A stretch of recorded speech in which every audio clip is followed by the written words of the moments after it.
उन डिफरेंसेस को मिनिमाइज करने का तरीका डायलॉग के सिवा कुछ नहीं। सरसंघ चालक बीच में उन्होंने ज्ञानवापी वाले इशू पर भी एक बात कही थी, वो सराहनीय थी।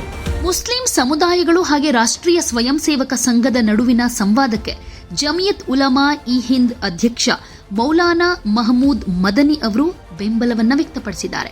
ಸೂಕ್ಷ್ಮ ಧಾರ್ಮಿಕ ವಿಷಯಗಳ ಬಗ್ಗೆ ಆರ್ಎಸ್ಎಸ್ ಮುಖ್ಯಸ್ಥ ಮೋಹನ್ ಭಾಗವತ್ ಇತ್ತೀಚೆಗೆ ಕೊಟ್ಟಂತ ಹೇಳಿಕೆಗಳನ್ನ ಸ್ವಾಗತ ಮಾಡಿರೋ ಇಸ್ಲಾಮಿಕ್ ವಿದ್ವಾಂಸ ಮೌಲಾನಾ ಮಹಮೂದ್ ಮದನಿ ಅವರು ತಮ್ಮ ಸಂಘಟನೆಯು ಈಗಾಗಲೇ ನಿಶ್ಚಿತಾರ್ಥದ ಪರವಾಗಿ ನಿರ್ಣಯವನ್ನ ಅಂಗೀಕರಿಸಿದೆ ಅಂತ ಹೇಳಿದ್ರು.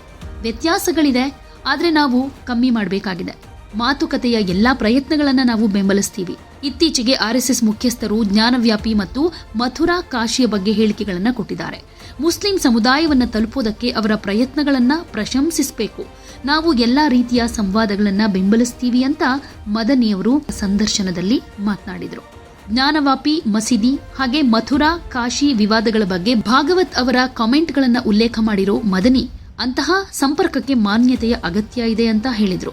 ಕಾಶಿ ಮಥುರಾಗೆ ರಾಮ ಜನ್ಮಭೂಮಿಯಂತಹ ಚಳವಳಿಯ ಅಗತ್ಯ ಇಲ್ಲ ಅಂತ ಆರ್ಎಸ್ಎಸ್ ಮುಖ್ಯಸ್ಥ ಮೋಹನ್ ಭಾಗವತ್ ಹೇಳಿದ್ದನ್ನ ಬೆಂಬಲಿಸಿದ ಮೌಲಾನಾ ಮದನಿ ಮುಸ್ಲಿಂ ಸಂಘಟನೆಗಳು ಹಾಗೆ ಆರ್ಎಸ್ಎಸ್ ನಡುವಿನ ಮಾತುಕತೆಯನ್ನು ಕೂಡ ಬೆಂಬಲಿಸಿದ್ದಾರೆ. ಇದಕ್ಕೂ ಮುಂಚೆ ಆರ್ಎಸ್ಎಸ್ ಮುಖ್ಯಸ್ಥ ಮೋಹನ್ ಭಾಗವತ್ ರಾಮ ಮಂದಿರ ರಚನೆಯು ಸಂಘದಿಂದ ಅಧಿಕೃತವಾಗಿ ಅನುಮೋದಿಸಲ್ಪಟ್ಟ ಏಕೈಕ ಚಳುವಳಿ ಅಂತ ಹೇಳಿದರು. ಆದರೆ ಸದಸ್ಯರು ಕಾಶಿ ಮತ್ತು ಮಥುರಾ ಚಳುವಳಿಗಳನ್ನು ಸಮರ್ಥನೆ ಮಾಡುವುದಕ್ಕೆ ಅನುಮತಿಸಲಾಗಿದೆ. ಇನ್ನು ಅಮೆರಿಕದ ಸುಂಕದ ವಿಚಾರವಾಗಿ ಕೂಡ ಮಾತನಾಡಿದ್ದಾರೆ. ಈ ಸರ್ಕಾರದ ಭದ್ರತಾ ನೀತಿಗಳು ಹಿಂದಿನ ಸರ್ಕಾರಕ್ಕಿಂತ ಉತ್ತಮವಾಗಿದೆ ಅಂತ ಹೇಳುವ ಮೂಲಕ ಕೇಂದ್ರದ ನರೇಂದ್ರ ಮೋದಿ ಸರ್ಕಾರದ ನೀತಿಗಳನ್ನ ಮದನಿ ಅವರು ಶ್ಲಾಘಿಸಿದ್ದಾರೆ. ಅಮೆರಿಕ ಅಧ್ಯಕ್ಷ ಡೊನಾಲ್ಡ್ ಟ್ರಂಪ್ 50% ಸುಂಕಕ್ಕೆ ಭಾರತದ ಪ್ರತಿಕ್ರಿಯೆಯನ್ನು ಶ್ಲಾಘಿಸಿದ್ದಾರೆ. ಸುಂಕದ ವಿಷಯದಲ್ಲಿ ಭಾರತ ಬಲವಾಗಿ ಉಳ್ಕೊಳ್ಬೇಕು. ನಾವು ಅರ್ಧ ರೊಟ್ಟಿ ಬೇಕಾದ್ರೂ ತಿಂತೀವಿ, ಆದರೆ ತಲೆ ಬಾಗೋದಿಲ್ಲ. ಟ್ರಂಪ್ ಸುಂಕದ ವಿಷಯದಲ್ಲಿ ಪ್ರಧಾನಿ ನರೇಂದ್ರ ಮೋದಿ ತೆಗೆದುಕೊಂಡ ನಿಲುವನ್ನ ನಾವು ಬೆಂಬಲಿಸ್ತೀವಿ ಅಂತಾನೂ ಹೇಳಿದ್ರು. ನಾವು ತಲೆ ಬಾಗ್ಲೇಬಾರದು. ಸಮಾನತೆ ಬಗ್ಗೆ ಯಾವುದೇ ಒಪ್ಪಂದ ಇದ್ರೆ ಅದನ್ನ ಖಂಡಿತವಾಗಿಯೂ ಮಾಡಬೇಕು, ಆದರೆ ನಾವು ತಲೆ ಬಾಗ್ಲೇಬಾರದು. ಇಂದು ಅವರು ನಮ್ಮನ್ನ ಗುಲಾಮರನ್ನಾಗಿ ಮಾಡೋದಕ್ಕೆ ಪ್ರಯತ್ನಿಸಿದ್ರು, ಆದರೆ ಭಾರತ ನಾವು ತಲೆ ಬಾಗಬಾರದು ಅನ್ನೋದನ್ನ ತೋರಿಸಿದೆ ಅಂತ ಮದನಿ ಹೇಳಿದ್ದಾರೆ. उसमें कुछ फर्क नहीं है, राइट। एक मेरा पर्सनल व्यू नहीं है, बल्कि ऑर्गेनाइजेशन की जो सबसे बड़ी हमारा प्रोग्राम होता है 2023 में हुआ था, वो रामलीला ग्राउंड में जी। अभी भी हम करने वाले हैं वो, फिर अक्टूबर नवंबर में फिर करने वाले हैं। तो उस मौके पर हमने रेजोल्यूशन पास किया था, ये कहा था इंगेज होना चाहिए। डिफरेंसेस हैं, उन डिफरेंसेस को मिनिमाइज करने का तरीका डायलॉग के सिवा कुछ नहीं है। जो तरीके से सरसंघ चालक बीच में उन्होंने ज्ञानवापी वाले इशू पर भी एक बात कही थी, वो सराहनीय थी। दूसरी बात अभी भी उन्होंने कुछ कही हैं, उनमें कई बातें ऐसी हैं जिनके ऊपर हम लोग डिस्कस कर सकते हैं, हम लोग अपना आर्गुमेंट रख सकते हैं, कह सकते हैं कि हम इससे एग्री नहीं करते हैं, ये सारी बातें हैं। लेकिन इसके साथ साथ जो उनका ये कोशिश है उसको सराहा जाना चाहिए, डिफरेंसेस के बावजूद। और ये कि कोई भी मौका अपॉर्चुनिटी मिले मुसलमानों के किसी भी ग्रुप को, हमको मिले, किसी और को मिले, किसी और को मिले, वो किसी को भी चूज करें, क्योंकि ये तो उनकी चॉइस होगी कि वो किसके साथ बैठना पसंद करेंगे। किसी के साथ भी करें, हम उसको सपोर्ट करते हैं। बैठने को, बातचीत करने को पूरी ताकत के साथ सपोर्ट करते हैं, वेलकम करना चाहते हैं। और डिफरेंसेस तो होते हैं, वो रहेंगे और उनमें कुछ कम हो जाएंगे ज़रूर। अगर बैठेंगे तो कई चीज़ों पर सहमति ज़रूर बन जाएगी, तो वो इस देश के लिए, मुल्क के लिए, लोगों के लिए अच्छी चीज़। और शब्दों को घुमा फिरा के बात करते हैं, इससे तो एहतियात करनी चाहिए सब लोगों को।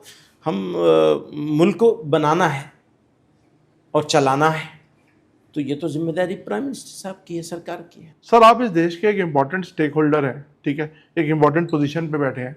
मैं ये जानना चाहता हूँ कि जो सिक्योरिटी पॉलिसी है इस गवर्नमेंट की और पिछली गवर्नमेंट की, इसमें आप कुछ फ़र्क देख रहे हैं? और आपको क्या लगता है कि एक अच्छा था, अब हमारा जो एक बेस है वो स्ट्रांग हुआ है पहले से?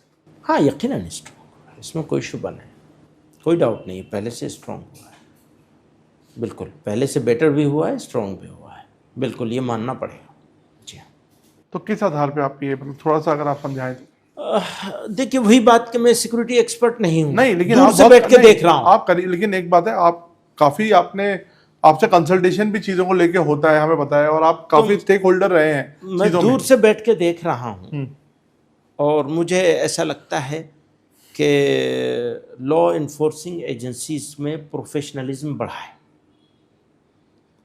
और मोटे तौर पर हम ये देखेंगे तो ओवरऑल अगर देखेंगे पूरा, कहीं कहीं कोई शिकायत कोई निकाल लाएगा कि नहीं आप गलत कह रहे हैं, फला जगह ऐसा हुआ, हाँ हुआ है, बहुत जगह पे हुआ है, लेकिन जब हम पिछले 10 साल और उससे पिछले 10 सालों को देखेंगे तो ज़मीन आसमान का फ़र्क है, बिल्कुल ज़मीन आसमान का क्लियर फ़र्क है। अब उसकी बहुत डिटेल में मैं जाऊंगा तो आपका भी टाइम ख़राब होगा, मेरा भी ख़राब होगा, लेकिन ये मोटे तौर पर मैं ये बात माननी पड़ेगी कि प्रोफेशनलिज्म भी बढ़ा है और काम के तरीक़े में बेहतरी आई है और मज़ीद बेहतरी की ज़रूरत है, वो होनी चाहिए, वो हमेशा अच्छा से अच्छा करने की ज़रूरत तो रहती है। तो बट आपको लगता है कि सरकार को थोड़ा और इंक्लूसिव होने की जरूरत है? हाँ, ये सही, इंक्लूसिव होने की ज़रूरत है। इंक्लूसिवनेस जैसे सबका साथ सबका विकास जो एक वो है, लॉ इन्फोर्सिंग एजेंसीज के काम को अगर इंक्लूसिवनेस बढ़ेगी तो उनका काम और आसान हो जाएगा, वो इंक्लूसिवनेस बढ़नी चाहिए। जैसे मैं कह रहा हूँ हमारी सरकार है, हमारे प्राइम मिनिस्टर है, ऐसे ही सरकार को भी एटीट्यूड रखना आप बाहर विदेशों में जाते हैं, जब आपका इंटरेक्शन लोगों से होता है, तो क्या बाहर आप कभी काउंटर करते हैं, जैसे आपने मुशर्रफ को किया था कि Of हम, course. तो क्या कभी थोड़ा बताएं एक आध वाकया कि कभी ऐसा कुछ हुआ हो और आपने बताया कि नहीं ऐसा नहीं है, भारत में एक गलत पिक्चर प्रेजेंट की जा रही है? इसका मौका किसी बड़े लोगों के साथ बहुत नहीं मिलता है, लेकिन मैं जैसे बार बार लोग कहते हैं कि यहाँ की सिचुएशन ऐसी हो रही है कि वो होगा, जेनोसाइड होगा मुस्लिम्स का, ये कहा जाता है बाहर, और कई मरतबा डायरेक्टली हमारे मुझसे भी कहा जाता है, तो मैं इसको मानने के लिए तैयार नहीं होता हूँ कभी कि ऐसी कोई सिचुएशन होगी। और मैंने अभी अभी इत्तेफाक से आपके सामने वो जो बदबख्तों ने किया था काम आकर के वहाँ पहलगाम में, तो उसके बाद आराम से हो सकता था, बहुत कुछ हो सकता था, थोड़ा तो हो सकता था ज़रूर, थोड़ा सा तो ज़रूर हो सकता था, नहीं हुआ। तो इसके पीछे किसी सरकार का कमाल नहीं है, सरकार का भी कमाल है एक दर्जे में, मैं उसको डिनाई टोटल नहीं करूँगा, लेकिन सिविल सोसाइटी का कमाल है, बड़ा तो सिविल सोसाइटी का कमाल है कि उसने साथ दिया है और ये समझा है कि साजिश क्या है।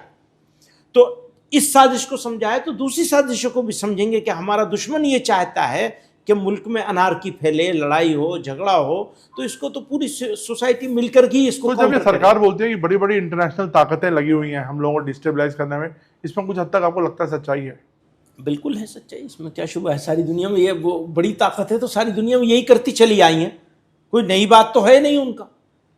जहाँ से उनका पैसे का मसला हल ना हो और ग़ुलाम ना बना सकें, पहले ज़माने में ग़ुलाम बनाते थे फौज ला करके, अब ग़ुलाम बनाते हैं टैरिफ लगा के। एक बार बताइए, टैरिफ पे जो हमारा एक बात बिल्कुल साफ है, इंडिया को स्टैंड करना चाहिए। तकलीफ उठा लेंगे, आधी रोटी खा लेंगे, आधी रोटी खाएंगे, सूखी रोटी खाएंगे, पर झुकेंगे नहीं किसी के सामने। तो ये अच्छी पोजीशन ली इंडिया ने, अच्छी पोजीशन है, पर इसमें बाकी रखना है, वरना झगड़ा भी होगा हमारा, बाकी रखना है इसके ऊपर। नहीं, लेकिन अगर झुकना नहीं, कोई कॉम्प्रोमाइज करने की जरूरत नहीं है। ऑफ कोर्स कंप्रोमाइज अगर होता है बराबरी के लेवल पर तो जरूर करना चाहिए, लेकिन अगर झुकना पड़े नहीं होना। तो आप मोदी की पोजीशन जो उन्होंने टैरिफ पे ली है, आप उसके साथ? हम साथ हैं, टैरिफ पर जो भी पोजीशन ली है वो रहनी चाहिए। बाकी यही बात मैं कह रहा हूं, देखिए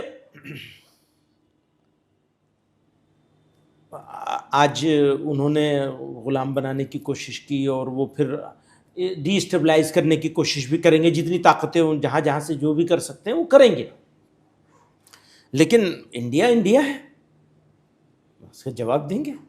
पर यही है कि झुक ना जाए, बस झुकना नहीं, इसी नोट पे सर इस इंटरव्यू को खत्म करते हैं। शुक्रिया बहुत। थैंक यू सो मच, आपने पूरा खुल के हमसे बेबाक तरीके से बात करी बहुत शुक्रिया। और बहुत अच्छा लगेगा, आगे भी आप मौका देते रहेंगे।